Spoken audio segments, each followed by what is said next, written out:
Ayúdanos a seguir siendo un modelo de universidad sustentable, certificados en ISO 14001 de medio ambiente, ISO 50001 de la energía e ISO 45001 en seguridad y salud.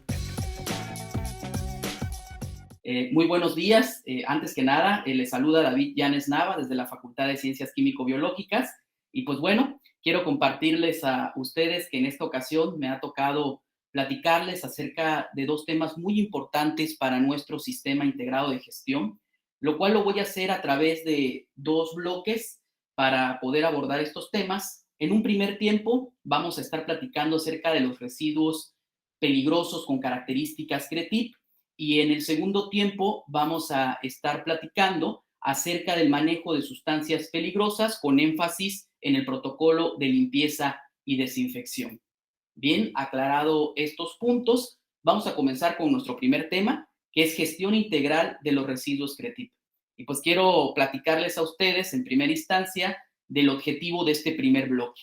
Y pues principalmente es que aquí entre todos podamos analizar y poder identificar cuál va a ser la manera que nosotros vamos a llegar a verificar todo el cumplimiento del control operacional de nuestro sistema integrado de gestión, que está específicamente dirigido al tema de residuos peligrosos, de todos aquellos materiales que se generen con estas características en nuestros centros de trabajo. Entonces, esto es para las áreas que son generadoras de residuos peligrosos. ¿Cómo lo vamos a hacer? ¿Cómo vamos a verificar? Pues a través de la adecuada interpretación de los dos procedimientos. Esto es lo principal que me gustaría que ustedes identifiquen bien. Tenemos dos procedimientos para poder llevar a cabo este control operacional de residuos peligrosos. Ahorita, en un momento más, vamos a ver cuáles son esos dos procedimientos de residuos peligrosos. Y esto lo hacemos con la finalidad de que todos y cada uno de ustedes pueda supervisar de una manera adecuada, también incentivar, dirigir al personal de nuestros centros de trabajo para que podamos hacer el cumplimiento de las operaciones y también alineado a las políticas ambientales de nuestra universidad, pues en este caso, bajo las cuales están certificadas en las normas de medio ambiente y de seguridad y salud. Bien, comenzando con nuestra primera parte, les hablaré acerca del contenido. En los próximos 40 minutos vamos a tocar los siguientes temas. Vamos a hablar de generalidades de los residuos CRETIP, del etiquetado y almacenamiento, el tiempo de almacenaje, cuánto tiempo debemos de mantener estos residuos peligrosos, además por obligatoriedad, porque está normado, el equipo de protección personal que debemos de utilizar desde la identificación, la clasificación, el transporte, hasta la disposición final. En todo momento que manejemos estos residuos, ¿cuál es el equipo de protección personal básico que tendríamos nosotros que procurar de que se use? Y por último, vamos a estar hablando acerca de las bitácoras de generación mensual, en este caso, de los residuos peligrosos. En esta primera parte de generalidades de los residuos CRETIP, quiero mencionarles, en este caso, una definición que ya nos ha compartido anteriormente el maestro Rubén acerca de lo que son los residuos, pero yo voy a platicarles ahora de los residuos peligrosos. Y según la Ley General para la Prevención y Gestión Integral de Residuos, en el caso de los residuos peligrosos son todos aquellos que van a requerir sujetarse a un tratamiento y a una disposición final.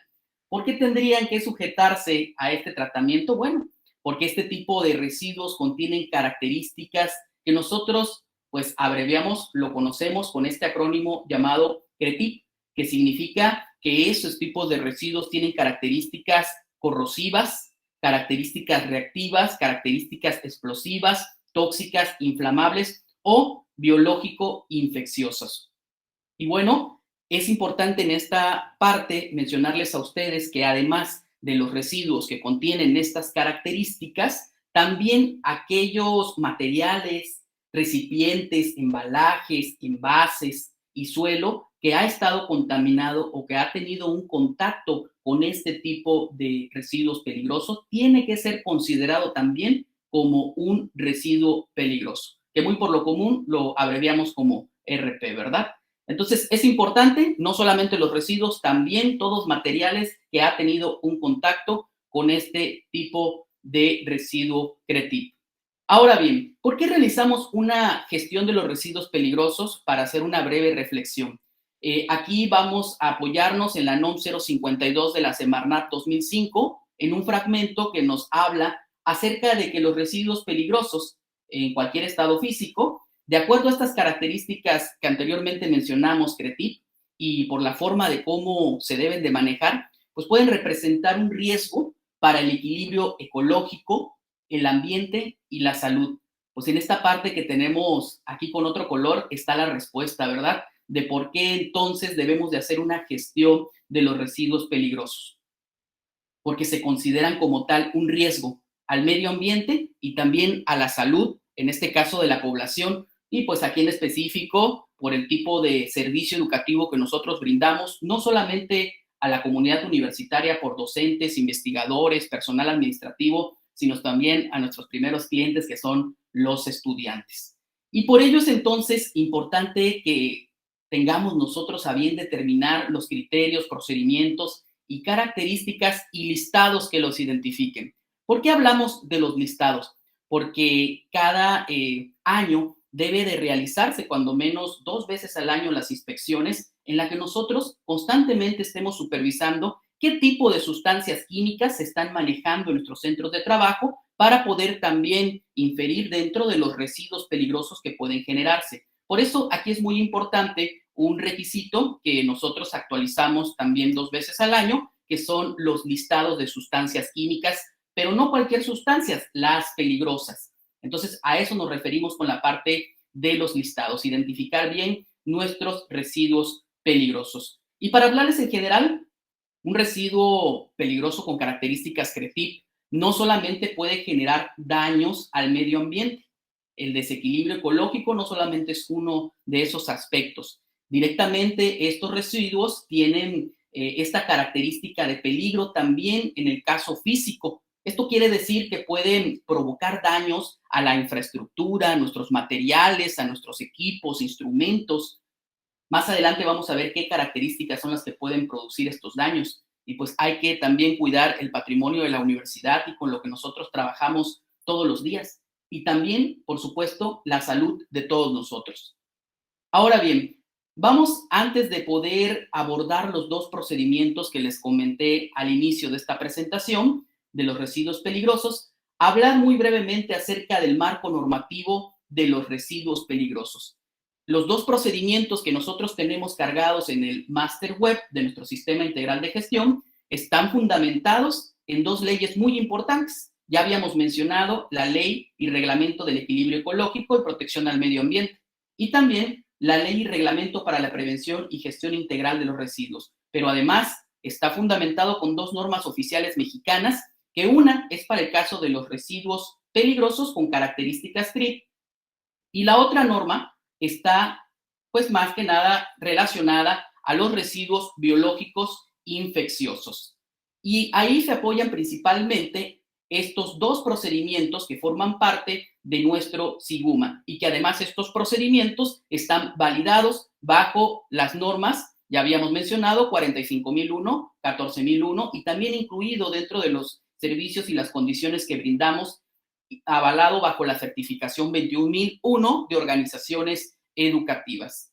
Bien, ahora vamos a hablar acerca de los 2 procedimientos.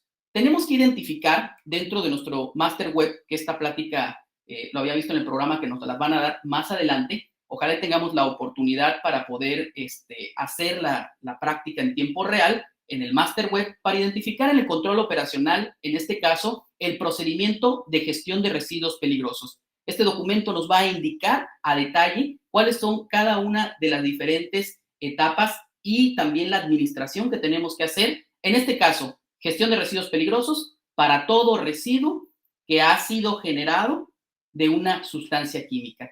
Y el otro, en este caso, procedimiento de residuos peligrosos biológicos infecciosos para todos aquellos que son residuos con estas características y que principalmente se pueden desarrollar en algunas clínicas y en algunas áreas de la salud. Por ejemplo, en el caso de los biológicos infecciosos, por citar algunos ejemplos, la Facultad de Odontología, la Facultad de Ciencias Químico-Biológicas, con algunos laboratorios de las áreas clínicas, de análisis clínicos, de áreas biológicas, la Facultad de Medicina, serían unos ejemplos. Y en el caso, por ejemplo, de los residuos de sustancias químicas, pues hablamos principalmente en la gran mayoría de los laboratorios de docencia, algunos centros de investigación y también áreas de servicio.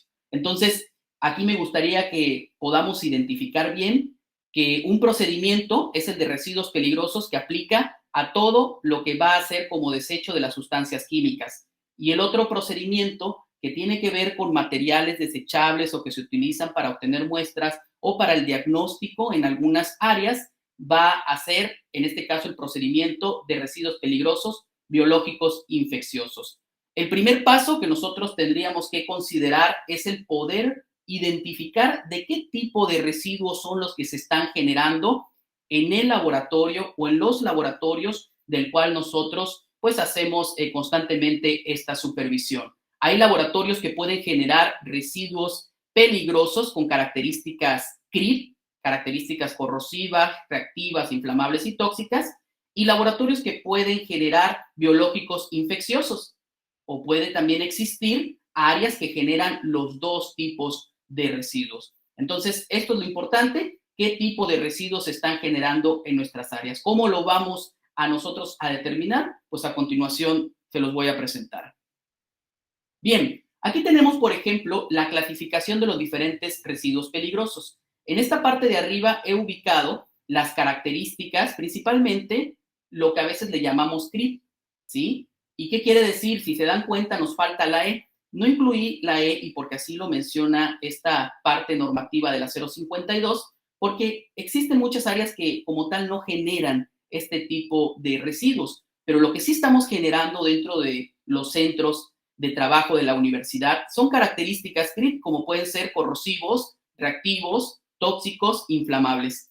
Este tipo de residuos de corrosividad son principalmente, es importante y vale la pena hacer un manejo especial porque pues pueden provocar diferentes tipos de daños a nuestra infraestructura. Este tipo de residuos cuando entra en contacto con metales, por ejemplo, pues causa daños en toda la superficie, también puede causar daños a los tejidos y puede alterar directamente también el equilibrio ecológico si estos materiales son puestos, pues, o se han liberado al medio ambiente.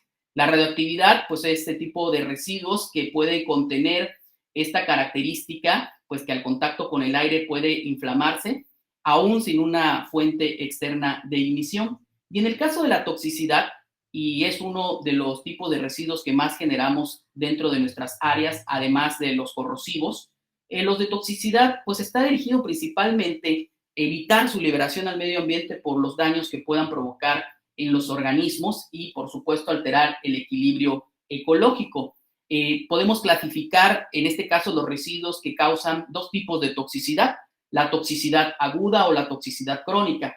La toxicidad aguda está referida a todos esos daños que puede provocar una sustancia química, pues en un tiempo menor a los 3 meses y en el peor de los casos la muerte. Entonces hablamos de una toxicidad aguda provocada por un residuo de sustancia peligrosa en todos aquellos daños que se pueden apreciar rápidamente en un organismo o incluso en un mismo ser humano en un tiempo menor a los 3 meses. Y hablamos, por ejemplo, también de toxicidad crónica cuando los efectos son más paulatinos y que tienen como un rango posterior a los 6 meses. Aquí están asociados diferentes tipos de problemas que se tienen en el medio ambiente y que principalmente están dirigidos a procesos de alteración de algunos organismos. El biólogo nos había platicado acerca de algunos ejemplos, como daños, en este caso, a los ecosistemas acuáticos, en la alteración de los procesos reproductivos, hormonales y algunos problemas asociados también a efectos carcinógenos.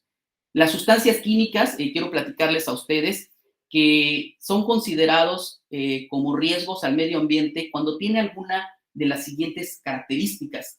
Cuando puede ser persistente en el medio ambiente, cuando tiene esa característica de mantenerse durante mucho tiempo antes de que se pueda disolver, cuando puede ser también bioacumulable, algunas sustancias directamente los organismos pueden alimentarse, los organismos que están en los ecosistemas, se alimentan de este tipo de residuos y entonces a la larga esta bioacumulación pues trae diferentes tipos de problemas sistémicos. Nos había hablado el biólogo, pues el caso de los plásticos, ¿no? Estamos hablando, por ejemplo, de un residuo sólido, en este caso urbano, pero en el caso de los residuos peligrosos también hay ciertos componentes que se pueden mantener dentro del organismo durante mucho tiempo y ir causando problemas a largo tiempo. Y la toxicidad, ese es el tercer aspecto de característica que convierte en un riesgo un residuo, en este caso, que proviene de las sustancias químicas. Cuando hablamos de esta toxicidad crónica, entonces nos referimos a este tipo de residuos que pues pueden ser paulatinamente, pero está existiendo un daño. Cuando hablamos de la inflamabilidad, pues sabemos en este caso que pues son todos esos tipos de residuos que pues pueden de alguna manera al entrar en contacto con una fuente de ignición, pues iniciar un conato o incluso más adelante un incendio. Y ahora, cuando hablamos de otro tipo de residuo, en este caso hablamos de los biológicos infecciosos, hablamos de todos aquellos que pueden contener microorganismos capaces de producir enfermedades. Entonces, identifiquemos que los que están acá arriba van a corresponder al procedimiento que es para residuos peligrosos. Y el que está acá abajo, biológico infeccioso, va a ser para poder, en este caso, utilizar el procedimiento de RPBI. Bien, ¿cómo podemos nosotros identificar cuando hablamos de un tipo de residuo peligroso CRIP, que son los que están acá arriba, o cuando hablamos de un RPBI? Es importante que nosotros tengamos claro que en el caso de las sustancias químicas que utilizamos en el laboratorio y que tienen esa identificación como peligrosas, pues son las que van a generar los residuos peligrosos. Un residuo puede tener uno o más, en este caso, peligros, características CRETIP que están asociados a ese residuo. A continuación, más adelante les voy a platicar de cómo entonces debemos de establecer eso en nuestro etiquetado. Por lo pronto quiero decirles a ustedes que para identificar el residuo peligroso, pues podemos nosotros pues hacer una revisión de lo que es la NOM 052. Las tablas 3 y 4 manejan todos los tipos de sustancias que pueden considerarse peligrosas. Pero yo les recomiendo de una manera más ágil, más sencilla, que podamos nosotros basarnos en las famosas hojas de seguridad.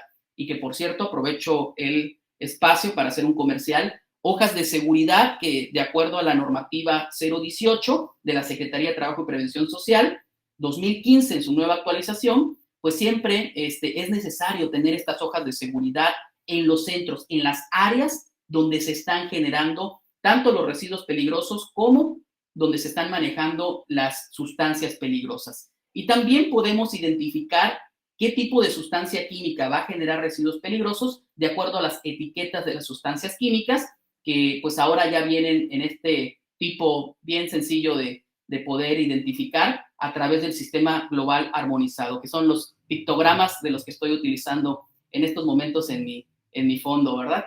Bien, aquí tenemos un ejemplo, en este caso, de los diferentes tipos de envases que podemos utilizar. Si se dan cuenta, los envases para el RPBI están de este lado y para poder clasificar, en este caso, estos residuos, pues nosotros ya les había comentado que nos basamos en la NOM 087. Pero también podemos entonces revisar el procedimiento de RPBI del SIGUMA para la clasificación y envasado. Y ahí encontramos la información más a detalle, pues además de esta plática, para que después ustedes puedan constatar lo que les estoy, pues en esta manera, explicando. Y bien, tenemos diferentes tipos de envases, ¿verdad? Es lo que vamos a explicar a continuación para el caso de los residuos peligrosos. A continuación vamos a abordar generalidades de los residuos peligrosos biológicos infecciosos, que sabemos que se basa en la NOM 087. Bien, tenemos nosotros en esta clasificación 5 categorías, en las cuales hablamos de la primera, que es sangre. Y en este tipo de categoría, ahorita más adelante vamos a enseñar los tipos de envases, pero en este tipo de categoría de residuo peligroso, biológico infeccioso, utilizamos los recipientes herméticos de color rojo. ¿Qué vamos a disponer aquí? Pues bueno, aquí vamos a envasar con todos los cuidados y la seguridad todo lo que es sangre en su forma líquida, así como también hemoderivados, con la excepción que menciona la norma y también nuestro procedimiento, la sangre seca. Una vez que la sangre de esta manera ya se encuentra seca, no es considerado como tal un RPBI. En la otra categoría de los no anatómicos, sobre todo las áreas que son clínicas, que son laboratorios de análisis clínicos, que utilizan muchos materiales de curación o diferentes instrumentos o herramientas durante los procedimientos que hacen para pues, poder controlar el tema del sangrado, es importante referir que entran en la categoría de no anatómicos todos aquellos materiales que tienen que tener la característica de que estén empapados, saturados o goteando alguno de los fluidos, como puede ser la sangre o también líquido cefalorraquídeo. Creo que no es el caso mucho de esto en nuestra universidad, pero sí en el caso de la sangre. Aquí la norma y nuestro procedimiento es muy específico. En este caso, el material tiene que encontrarse con esa característica, goteando, saturado, como tal, de sangre. Si nada más estuviera manchado, no se puede considerar dentro de esta categoría y como tal un RPBI. Entonces, es importante sí hacer mucho énfasis en que se tienen que encontrar goteando este tipo de materiales. También los fluidos corporales de pacientes con sospecha de enfermedades contagiosas, materiales absorbentes utilizados en las jaulas de animales, como es también en el caso de los centros de investigación. Todos los que son materiales sólidos dentro de esta categoría de no anatómicos, pues se va a utilizar una bolsa roja, que ahorita les voy a enseñar más adelante. En el caso de los punzocortantes, pues bueno, pues como su nombre lo indica de esta categoría, son todos aquellos elementos que han estado en contacto con humanos o animales para la obtención de sus muestras biológicas, ya sea para el diagnóstico o para el tratamiento.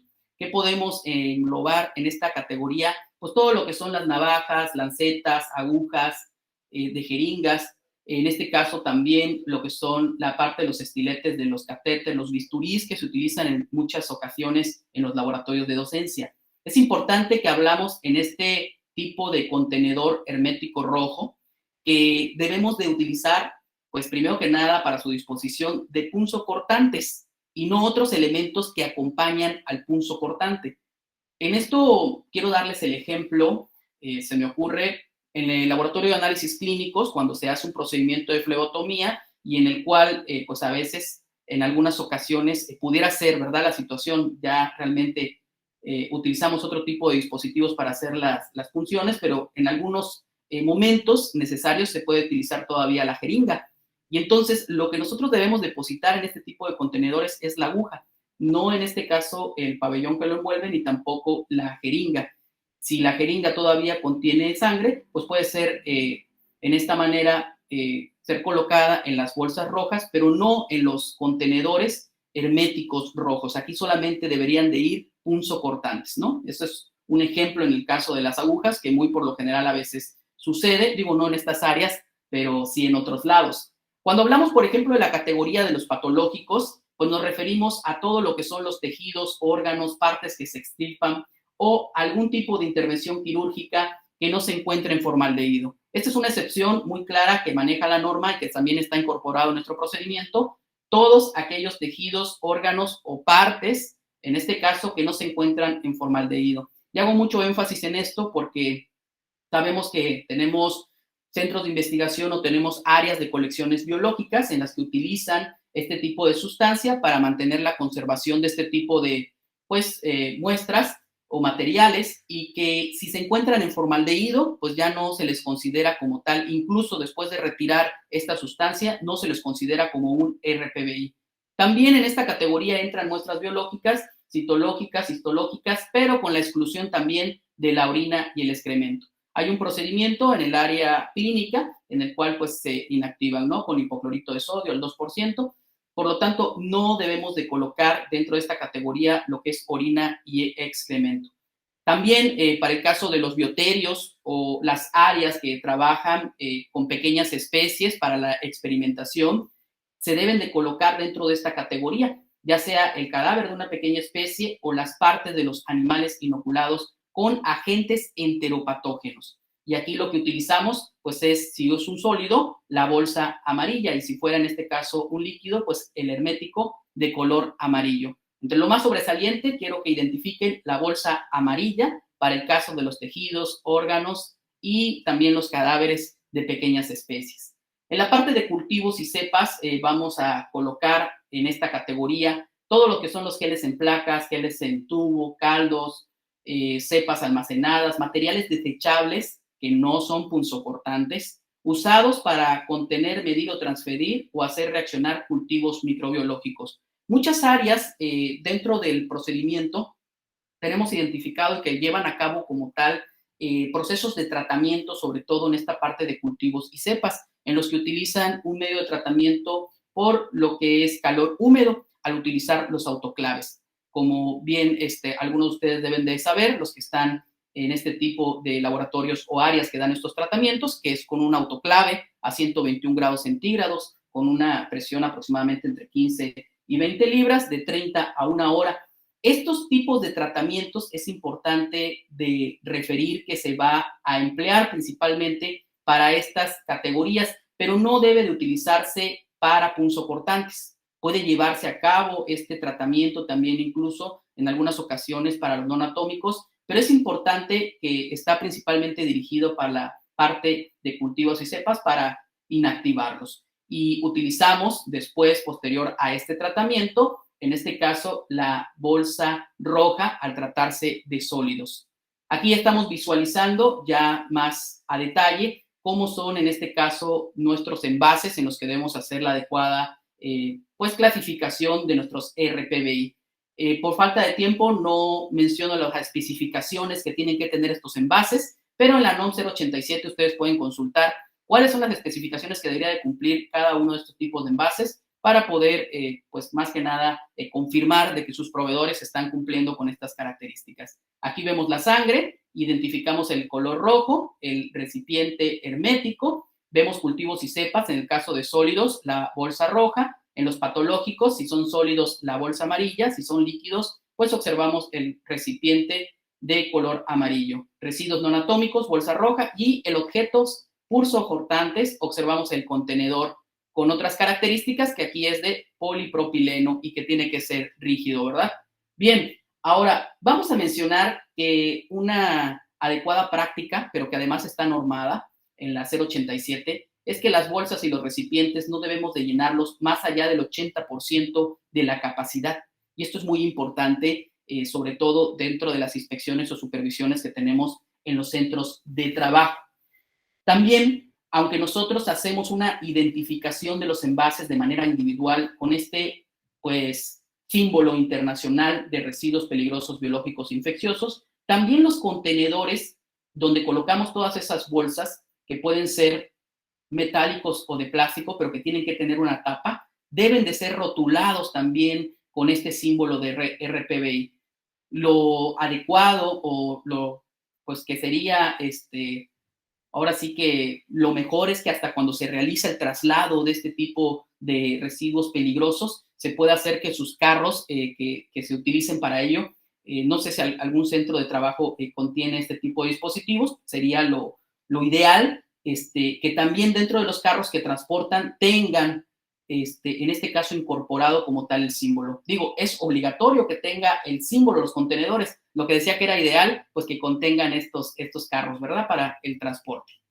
Muy bien, aquí lo vemos de una forma más representada en imagen. En las bolsas, vemos en este caso la bolsa roja, cultivos y cepas, no anatómicos. Vemos la bolsa amarilla, los patológicos y algunos ejemplos de qué es lo que deberíamos de colocar aquí. Vemos en este caso el recipiente rojo, vemos en este caso sangre, algunos ejemplos, el contenedor para líquidos patológicos, ¿sí? Y en el caso de los punzocortantes, cuáles son algunos de los diferentes tipos de materiales que podemos, pues en este caso, clasificar en estos contenedores. Ok, vamos a hablar de los tiempos de almacenaje de los RPBI.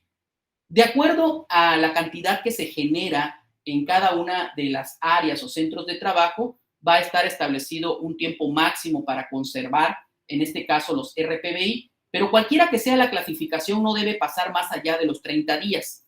Entonces, observamos, por ejemplo, que existe 3 niveles de acuerdo a la cantidad que están generando de RPBI, pero en general cualquiera que sea la clasificación de su centro de trabajo no debe pasar de los 30 días. Por lo tanto, tenemos que hacer una planeación para ponernos ahí de acuerdo en la manera de cómo se lleva todos los RPBI del área donde se generan hasta nuestro centro de almacenaje temporal para que ajuste los tiempos y posteriormente se pueda hacer la disposición final, en este caso con la empresa que se tiene contratada para su destino y tratamiento final.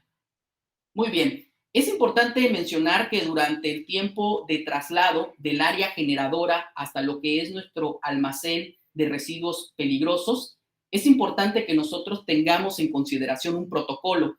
Siempre, y lo quiero mencionar de manera a forma de reflexión, referimos que el protocolo, en todo momento, a mí me ha tocado de que a veces también lo he compartido y digo, estamos siguiendo los protocolos, pero es importante conocer cuál es el protocolo.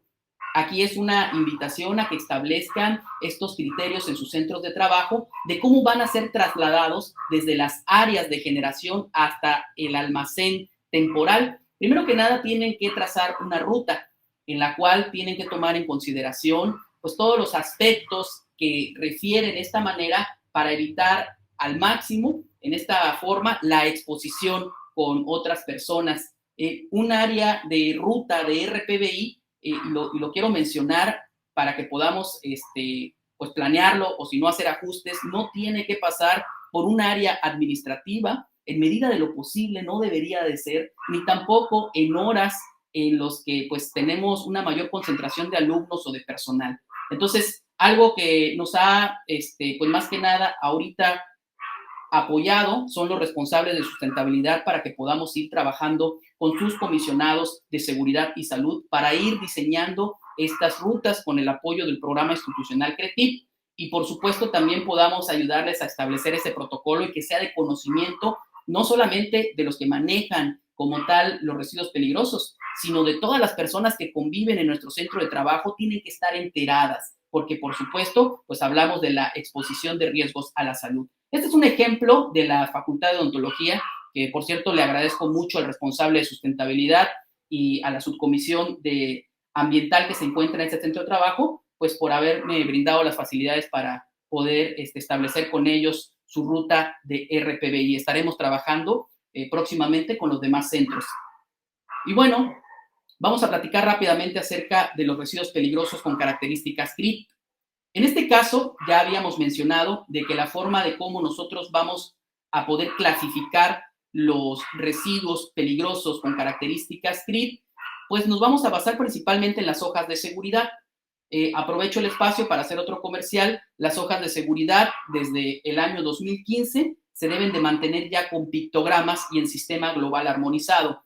Aprovecho para comentarles los que tenemos las anteriores hojas de seguridad que nos brindaron nuestros proveedores, pues para que podamos actualizarlas, ¿bien? Entonces, de aquí nos vamos a basar principalmente el tipo de sustancias peligrosas que nosotros manejamos y poder determinar entonces la parte de los residuos.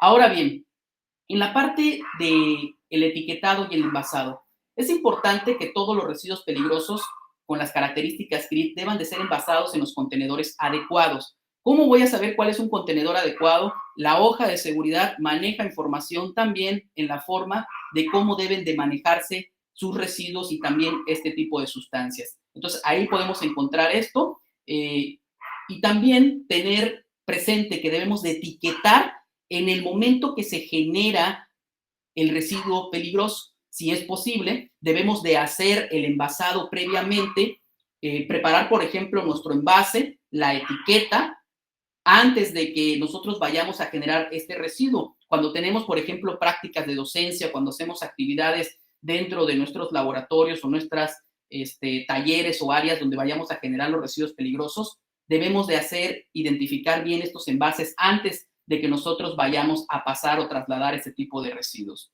¿Cuáles elementos debería de tener una etiqueta? Esto es muy importante, les pido un poquito de atención aquí. Para que nosotros podamos manejar bien el tema de los datos que vamos colectando en las bitácoras, es importante, y además lo tenemos dentro de la norma, que debemos de poner en este caso el nombre del residuo, tenemos que poner el volumen generado, el tipo de contenedor, pero también la fecha en la que se está generando. Eso es importante y que lo vamos a utilizar más adelante dentro de nuestras bitácoras de generación mensual. y en este caso el código de peligrosidad, si es corrosivo, si es reactivo, si es tóxico o si es inflamable. Cuando nosotros nos encontramos ante una sustancia que ha generado residuos peligrosos, pero que contiene más de una característica CRETIP, lo importante y lo que nos menciona aquí la norma es que nosotros tenemos que identificar principalmente el residuo de mayor volumen. Y de acuerdo al residuo de mayor volumen, nosotros vamos entonces a colocarle este código de peligrosidad. Si de acuerdo a lo que nosotros estamos agregando, mantiene un nivel de peligrosidad en su hoja de seguridad mayor a los otros peligros que están asociados en esas características CRETIP, pues entonces tenemos que colocarles el código de peligrosidad de acuerdo a lo que nos indica la hoja de seguridad o el tipo de residuos que estamos manejando, ¿no? Entonces, es importante que mantengamos esos documentos dentro de nuestras áreas de trabajo, y las hojas de seguridad, ya hago mucho énfasis en esto, no son solamente para que las tengamos guardadas o cuando tengamos las inspecciones o supervisiones las saquemos, deberían de estar a la disposición de todas las personas.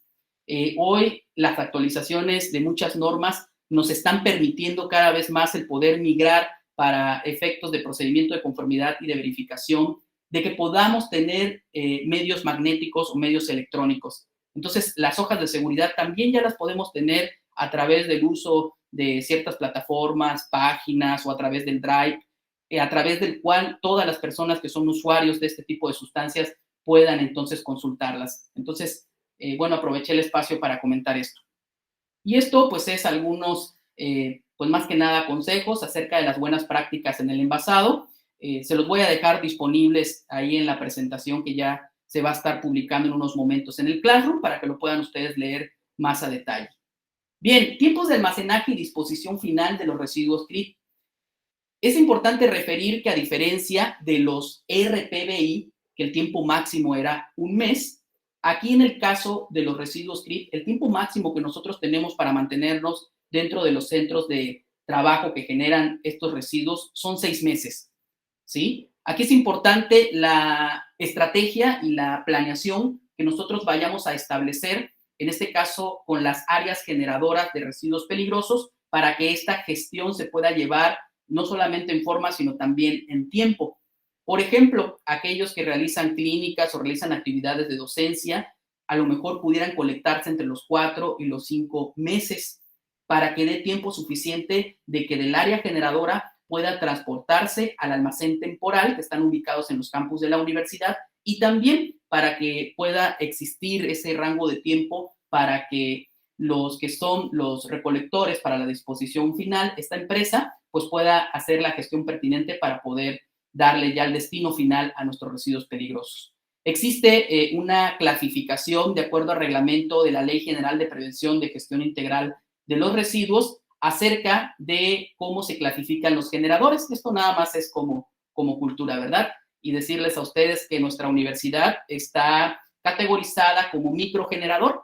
Eso quiere decir que en este caso generamos nosotros anualmente lo igual o menor a los 400 kilogramos de residuos peligrosos al año. Y la estrategia dentro de nuestro programa institucional de residuos CRETIP es de que podamos minimizar en lo posible lo que nosotros generamos en residuos peligrosos. Por lo que posteriormente estaremos teniendo otras jornadas de capacitación o pláticas para establecer estas estrategias de cómo minimizar nuestros residuos peligrosos. Bien, el equipo de protección personal mínimo para el manejo de, en este caso, residuos peligrosos, el uso de los gogles, el cubreboca, basta con el cubreboca NK95, ¿sí? Para poder hacer la parte del manejo de este tipo de materiales, a diferencia de cuando estemos trabajando con sustancias químicas o residuos que generan como tal vapores orgánicos, entonces sí tendríamos que utilizar una mascarilla especial para estas características. Pero ¿quién nos informa eso? Insisto, la hoja de seguridad. La hoja de seguridad nos habla acerca de cuáles son los tipos de peligros y cómo nosotros podemos gestionar los riesgos que generan estas sustancias. Aquí hablamos del equipo básico, los guantes, la bata y por supuesto el calzado que cumpla con las características para, en este caso, antiderrames de sustancias químicas.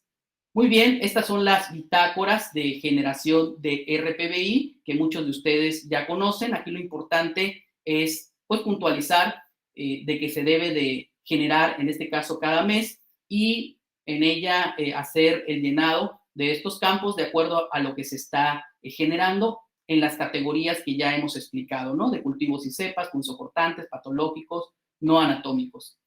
Esta es la bitácora de registro de generación mensual de los residuos peligrosos, en la que tenemos que colocar también el área.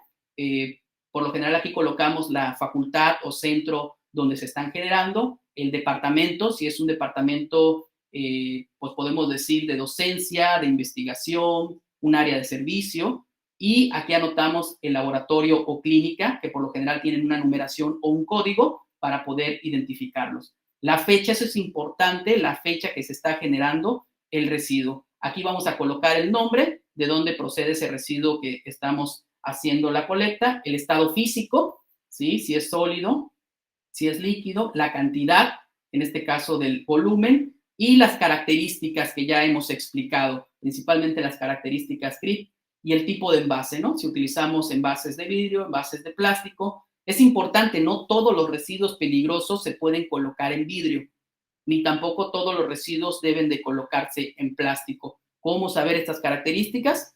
Vuelvo a hacer referencia a la hoja de seguridad. Cuando no somos del área de ingeniería bioquímica o del área química o cualquiera de estas profesiones, pues es importante una herramienta para poder comprender cómo debemos manejar estas sustancias, es la hoja de seguridad. Y bueno, la firma del responsable y que deben de generarse cada mes este tipo de bitácoras.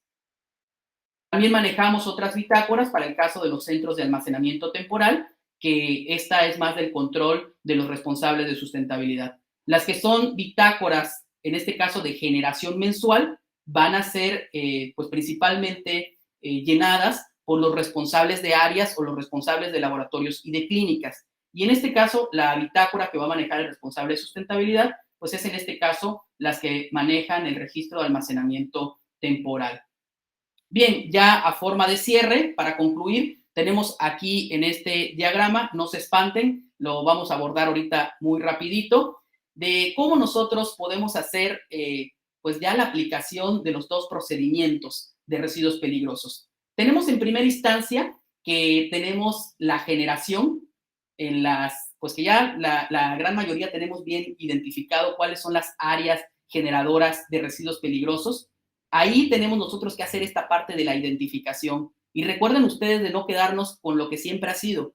Tenemos que hacer nuestras supervisiones y estar en constante vigilancia para poder ver si no del año pasado, ya hace 2 años se manejaba algo, pero si ahora se está generando un nuevo residuo que entre en otra categoría, ¿sí? Habíamos mencionado que hay áreas que generan RP y RPBI o áreas que solamente generan RPBI o áreas que solamente generan RP o las que generan las dos, ¿verdad? Bien, un residuo peligroso, si en este caso no es un residuo peligroso, pues hay que revisar los otros procedimientos de lo que ya nos platicó el maestro Rubén, pues que entrará en otra categoría. Pero si es un residuo peligroso, entonces lo que tendríamos aquí que hacer es poder ahora determinar si se trata de un RPBI o si se trata de un residuo peligroso con características CRIP.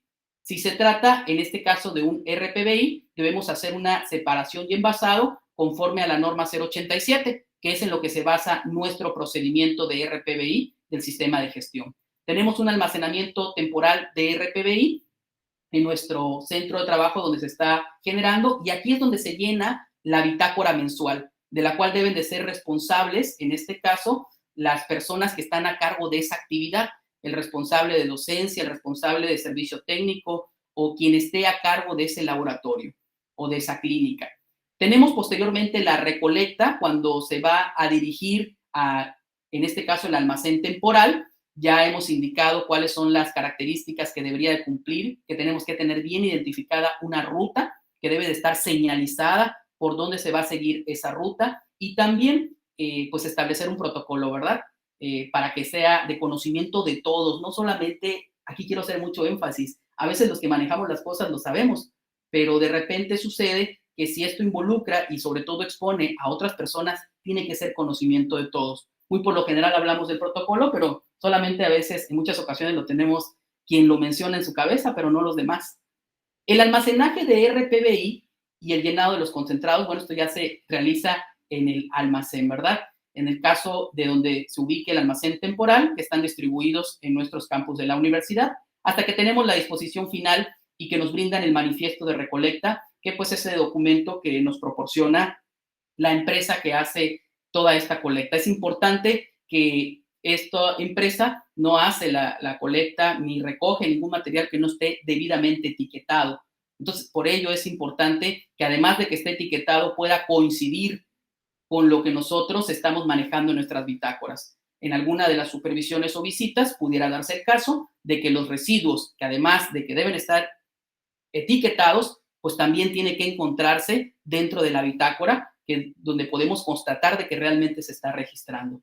Si entonces es un residuo con características CRIT, pues bueno, sigue todo el procedimiento de aplicación de normativa para almacenaje, la gestión de sustancias peligrosas usadas en docencia, investigación y servicio. ¿Por qué hablamos de la gestión de sustancias peligrosas? Vamos a estar trabajando próximamente con ustedes y con sus, podemos decir, inventarios de sustancias químicas, porque dentro del Comité de Sustentabilidad tenemos una parte de análisis y revisión de sustancias que en algún momento pudieran sustituirse por otras sustancias que son menos peligrosas y que es parte también de la estrategia de minimización de residuos peligrosos. Por lo tanto, hablamos de la gestión también por parte de ustedes en el tema de los inventarios de sustancias químicas que producen esos residuos. Y, por ejemplo, aquí colocamos en color rosado dictamen de los inventarios para estrategias de sustitución y reducción, que es un trabajo que desarrollamos en conjunto con el Comité de Sustentabilidad, pero que vamos a necesitar de la colaboración de ustedes para tener esa actualización de sustancias químicas. Después tenemos el tratamiento, envasado y etiquetamiento, después el almacenamiento temporal de los residuos y los llenados de las bitácoras. Tenemos la recolecta de residuos y el almacenaje de residuos CRETIP y llenado de los concentrados hasta que tenemos, en este caso, la visita ya de nuestra empresa para la colecta, para hacer la disposición final y que se nos brinde nuestro manifiesto de recolección. Ya para concluir, recordemos que aquí el tiempo máximo sería los 30 días y aquí el tiempo máximo para poder desarrollar esos procedimientos son los 6 meses. Hasta aquí sería el primer bloque. Las preguntas y respuestas las vamos a abordar hasta el final. De manera muy rápida, en este segundo tiempo, vamos a estar platicando acerca del manejo de sustancias peligrosas en los desinfectantes. Bien, aquí la idea es de proporcionarles a ustedes más que nada recomendaciones para que tengan elementos, sobre todo para poder identificar las acciones que son importantes de llevar a cabo para el uso correcto de sustancias desinfectantes en los centros de trabajo. Y esto como parte de respuesta ante emergencia sanitaria y del distintivo que nosotros tenemos como COVID Free. La finalidad es de que ustedes puedan supervisar y también dirigir adecuadamente todo el cumplimiento de nuestras políticas sanitarias, pues con alcance en nuestra ISO 45001. Bien, ¿qué vamos a revisar en los próximos 10-15 minutos? Vamos a hablar del uso de los desinfectantes en el protocolo de limpieza y desinfección. Vamos a hablar de identificación de peligro y de las bitácoras de limpieza y desinfección. Bien, platicarles, en algún momento ya hemos abordado el tema de los desinfectantes. A nivel institucional manejamos principalmente 4 tipos de desinfectantes en las cuales están presentes las siguientes sustancias. Hipoclorito de sodio, que es el cloro comercial, sales de amonio cuaternario, peróxido de hidrógeno y los alcoholes, que puede ser etílico o isopropílico. Aquí el primer requerimiento importante para poder dar cumplimiento a nuestro procedimiento es de que estos desinfectantes que mantienen estas sustancias activas, que son los responsables como tal de la acción desinfectante, puedan mantenerse a las siguientes concentraciones. El hipoclorito de sodio es una de las sustancias pues la más peligrosa de las que mencionamos. Tiene que mantenerse, en este caso para usar en superficies, es decir, debe diluirse a una concentración de 0.1%. Con esto es suficiente para poder utilizarlo como un desinfectante en superficies. Hay un procedimiento, no lo voy a revisar a detalle por falta de tiempo, pero al final les voy a compartir un link de un blog en el cual pueden ustedes revisar diferentes informaciones que les voy a compartir. Ahí hay como un tipo de resumen, que es un protocolo que les voy a compartir para manejar todo esto, que es el protocolo de limpieza y desinfección. Comentarles el hipoclorito de sodio, para recordarles, son los 30 mililitros en 1 litro de agua. Pero no se preocupen que esto está en su procedimiento. No tendrían ahorita que hacer anotación, con que ustedes revisen el procedimiento que está cargado en nuestro Master Web. Ahí van a encontrar cómo nosotros disolvemos, en este caso, el hipoclorito de sodio. Y estas capacitaciones ya también se les ha brindado al personal de limpieza. Por lo pronto, 30 mililitros en 1 litro de agua es suficiente para poder, en este caso, utilizar el cloro comercial para desinfección en superficies. Las sales de amonio cuaternario, 0.2% es lo mínimo que es necesario para la acción desinfectante. Y este tipo de desinfectantes, por lo general, ya vienen preparados. Si se han dado cuenta, yo he visto que en nuestra universidad se manejan a veces ya hasta con un atomizador. Este tipo de sustancias que pueden traer un nombre comercial diferente, pero lo importante es que revisemos en la etiqueta cuál es el ingrediente activo que es el responsable de la desinfección. El 0.2% es suficiente. En muchas ocasiones esto no necesitamos diluirlo porque ya viene preparado. Hago aquí una recomendación. Cuando tenemos sales de amonio cuaternaria y está el 0.2%, no debemos diluirlo. Me ha tocado, no en la universidad, ¿verdad? Pero en otros lados, que para que pueda rendir o para que pueda darnos a todos este desinfectante, lo que hacemos, este tipo de sustancia con sales de amonio cuaternario, los diluimos. Y entonces lo que estamos ahí, pues es principalmente disminuyendo la capacidad desinfectante que tiene en este caso la sustancia. Cuando viene a esta concentración y ya viene preparado, no se tiene que diluir. Entonces debemos evitar dar esa recomendación con la finalidad a veces de que rinda, en este caso, nuestro desinfectante. El peróxido de hidrógeno, tienen más experiencia los laboratorios trabajando con este tipo de desinfectante, se tiene que diluir al 0.5%, ¿sí? Y el alcohol etílico, aquí es importante que se cumpla en una concentración del 70%. Hay alcohol etílico que viene a concentraciones menores. Entonces, lo mínimo es al 70%. La recomendación aquí es que el personal debe saber qué tipo de desinfectante desinfecta y a qué concentración. Yo sé que se popularizó mucho la palabra sanitizante y todos decimos que el sanitizante y el sanitizante, pero es importante como una medida de seguridad y como parte de nuestro distintivo COVID que el personal sepa con qué está desinfectando, porque también de acuerdo a ello será ligado las recomendaciones en seguridad y el protocolo que tiene que seguir. Entonces, esto sí es importante. Yo cuando tengo oportunidad de visitar los centros de trabajo, hago 2 o 3 preguntitas, no con la finalidad de incomodar, sino para que cuando tengamos una visita externa, pues nuestro personal también pueda responder adecuadamente y hagamos esa cultura de saber qué es lo que estamos utilizando. Bien, estos son algunos peligros que están asociados a las sustancias desinfectantes que usamos normalmente, no solo en nuestro centro de trabajo, sino también en nuestra casa, ¿verdad?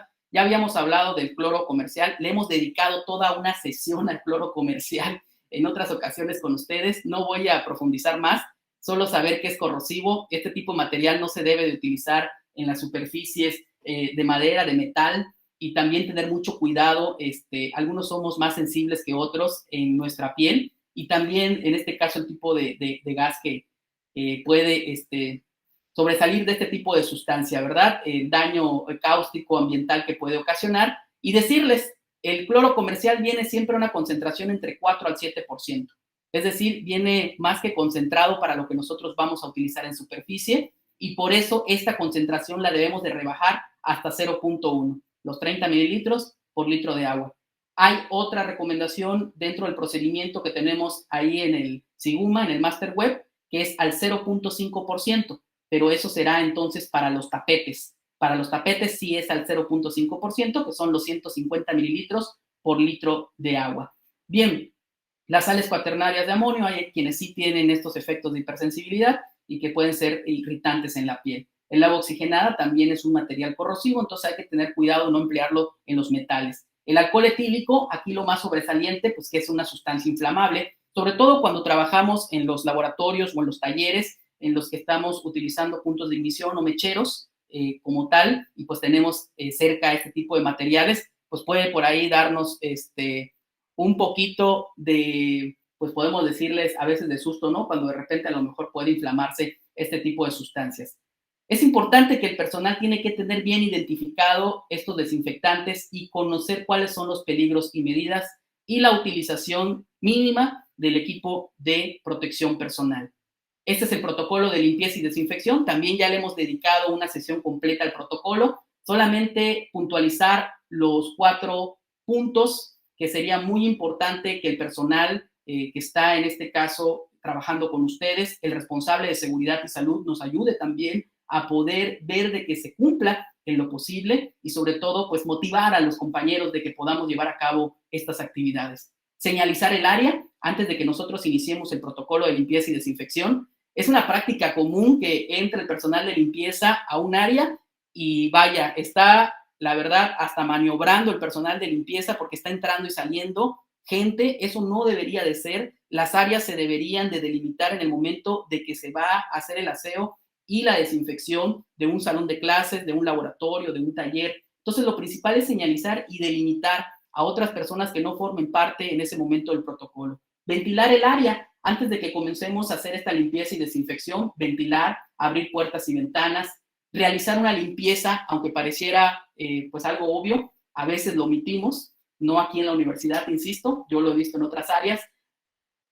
Bueno, a veces omitimos esta parte de la limpieza. Antes de aplicar un desinfectante, tenemos que hacer el procedimiento de limpieza. Y bien, aquí el desinfectante, yo les recomiendo revisar el procedimiento en nuestro máster web para que puedan ver los tiempos, que cuando menos no debe ser menor a 1 minuto, para poder actuar, en este caso, el desinfectante. Las bitácoras que nosotros tenemos de limpieza, desinfección, son las que se tendrían que estar llevando a cabo en cada área a la que se procede a realizar este protocolo y debería entonces de manejarse con los responsables del área administrativa, la sala de cómputo, la biblioteca, el laboratorio, vaya, ya se organizarán en la manera de cómo pueden levantar estos registros que son parte de nuestras evidencias de que llevamos a cabo esta parte del protocolo de limpieza y desinfección. Tenemos esta bitácora, ¿sí? Donde nosotros hacemos la programación, otra bitácora donde ya se lleva a cabo la actividad y la parte de evaluación de limpieza donde estamos confirmando, constatando de qué tanto hicimos en cumplimiento lo que nosotros programamos. Estos aspectos que les he comentado forman parte de lo que nosotros revisamos en las visitas de seguimiento y que forman parte de este formato, ¿no? Que en muchas ocasiones han visto que su auditor lleva. Entonces les estoy dando estos tips para que nosotros vayamos pues por esta parte mejorando cada vez más nuestros procedimientos. El personal debe saber la existencia de los registros y la finalidad de cada uno. Así que si hasta la fecha ya están pasando a hacer limpieza, desinfección en las áreas, pero si no se están levantando los registros, pues es importante que se hagan, ¿verdad? Yo sé que sí se están llevando a cabo y esto es importante entonces de que nosotros vayamos haciendo función de esto. Esto ya para finalizar, con esto voy a terminar, es un ejemplo de una etiqueta de alcohol gel al 70%. En muchas ocasiones tenemos la necesidad de, como tal, poder envasar en otro tipo de recipiente el gel que nos proporcionan en un envase más grande, ¿verdad? Y pues bueno, no debería de ser de que el gel, en este caso el antiséptico tópico a base de alcohol etílico, no esté sin etiqueta ni identificado. Ya existe incluso una norma oficial mexicana que apenas se aprobó este año, es una norma de emergencia, como bien indica acá, que nos marca todas las especificaciones generales para los antisépticos tópicos. Y ahí refiere que tiene que tener los pictogramas, la concentración, los ingredientes y en este caso también el modo de empleo. Yo les voy a proporcionar a ustedes al final de esta sesión un blog en el que yo comparto muchos materiales para que si en algo les puede servir a implementar dentro de sus actividades como estas etiquetas, como algunos tablones para clasificar o almacenar residuos químicos, recomendaciones, trípticos, mucha información que a veces genero. Si les puede ser de utilidad, pues adelante. Bien, entonces esto es importante. Todos los materiales, tanto como son limpieza, como es también, en este caso, el gel hidroalcohólico, los desinfectantes, todo tiene que estar etiquetado. Y si no tienen una etiqueta porque lo trasvasamos a otro envase, pues tendremos que colocarle una etiqueta. Por mi parte ha sido todo. Yo les agradezco mucho este tiempo y su paciencia, por supuesto. Voy a quedar aquí pendiente a la parte de preguntas y respuestas. Muchas gracias a todos. Regresamos contigo, Elizabeth. Muchas gracias. Agradecemos al maestro David Llanes Nava por su ponencia.